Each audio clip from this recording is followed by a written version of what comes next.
All right, so I just lifted my Jeep Wrangler TJ 2003, put a 2.5-inch lift on it, which you can't really tell here, but I'm just gonna tell you everything, all the issues that I had with it. It took me a lot longer than I thought it would, and so I'm just gonna go over that real quick.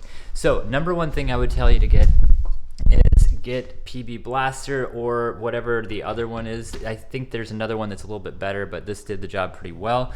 And the next thing I would say is make sure you have a torque wrench and also a breaker bar. What I did on my breaker bar, sometimes I just need a little extension, so I put this PVC pipe on the actual breaker bar, and it gave me some extra reach to be able to get some of those nuts that were just rusted and old and took forever to get off. So get a breaker bar, it's gonna save your life. Now I have an impact wrench, but the breaker bar, I didn't wanna break the bolts, and so the breaker bar just kinda helped me feel a little bit more safe about removing some of the bolts. Also realize you don't need any experience, because I didn't have any experience. I just watched a ton of videos, and then everything else was just problem solving in the midst of the turmoil. Another issue that I ran into is I needed about 21 inches of jacking space. So the jack that I currently have wasn't tall enough, so I ended up getting a taller jack that ended up being 19 inches, and that wasn't tall enough, so I ended up finding I had like a 2x4 laying around, and I was able to put that on top to jack it up just a little bit higher. So just make sure you have a jack that's tall enough. So the next thing is the shocks. So if you have your stock shocks on the Jeep Wrangler, or even some like rough countries or something like that, the shocks, when you're taking off the top bolts in the front here, it's gonna twist the whole rod that's in there.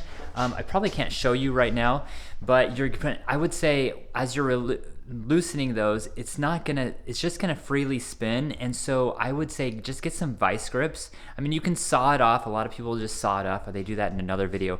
But I was able to get some vice grips, just put them on there very tightly. I just used a regular wrench. It took me forever, and I did it that way, and I was able to do it. The saw is gonna be way better, but yeah, you can ratchet those off. Just get some vice grips. Now the next thing is, I would say avoid compression springs if possible. I ended up doing it on one wheel, but I didn't do it on the rest, because what I did instead is I loosened the control arms, right? So you just go under here, right here, there's a bolt. I don't know if you can see that, but this bolt right here I was able to loosen it on both sides, on both the front and rear, and I was able to just loosen that up. And then I put a jack stand underneath, actually a bottle jack. So I actually use this bottle jack right here. This one goes up 16 inches. I didn't need 16 inches, but I was able to put that bottle jack under there, and I just put it between the frame and then also the control arm right here, and I was able to just create some extra space, so I was able to throw those springs in much easier in the front.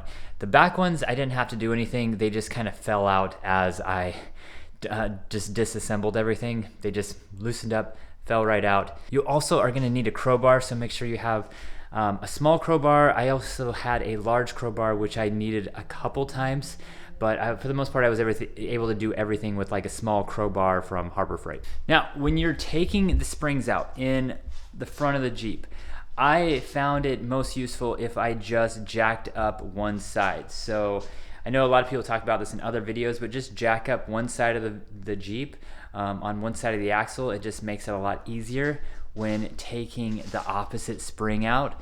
Yeah, just make sure you jack up one side.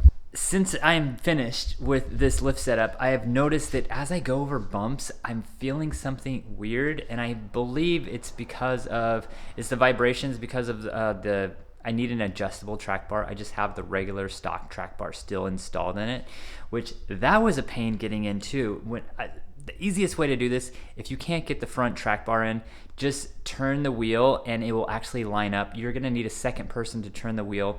Some people use straps. I just had someone, I actually had my 7-year-old son turn the wheel. He was able to do it long enough for me to get a bolt through under the track bar on the axle side, and it was able to go through with just a few wiggling and some extra time. But I think I'm gonna need an adjustable track bar. I just ordered one, and so I'd recommend probably getting one if you're gonna end up doing like a 2.5-inch lift. with rough country shocks and springs like I did. Now for the rear. So putting on the shocks in the rear was really challenging, not because the top bolt, those actually came out surprisingly easy. It was the bottom. So there's a little tiny space where the shocks actually go in, and I had to just shove it in there. And after I shoved it in there, I realized it wasn't fitting at all. So I actually had to hammer it out to make it wider. And I hammered the crowbar. Like, I was hammering the heck out of this. It took forever, but I was able to get everything in after probably like an hour. Last thing to mention, a lot of people talk about when you put in the track bar on the rear, when you're putting it back in, because that's the hard part, getting it back in. If you wanted to get it lined up perfectly, a lot of people use ratchet straps. I wasn't able to get it working with ratchet straps, and so what I did instead was I just lifted one end up higher. Like I talked about earlier, make sure you have that 21-inch jack or some sort of a 2x4 or something to put on it to make it up higher. I lifted up one end, and that was the only way I was able to get everything lined up for everything to fit to get that bolt back in. Okay, so for the most part, that's the setup. It was pretty exhausting and terrible. I probably should have just took it in and worked for the day, because that probably would have paid for all the time that I spent putting this thing together. I should have just worked overtime or on a weekend at my job, because this was a bear. It was really challenging, but it was also enjoyable. Glad I did it. What I'm going to do with it now, I need to get some new sway bar links. I'm ordering an adjustable track bar for the front. Probably want to get some larger, I don't know, there's 31s right now. I don't know, do I dare go 32 or 33? I'm not sure. I'm going to keep it how it is for now and just see how it goes. So anyway, hope that was helpful. See you later.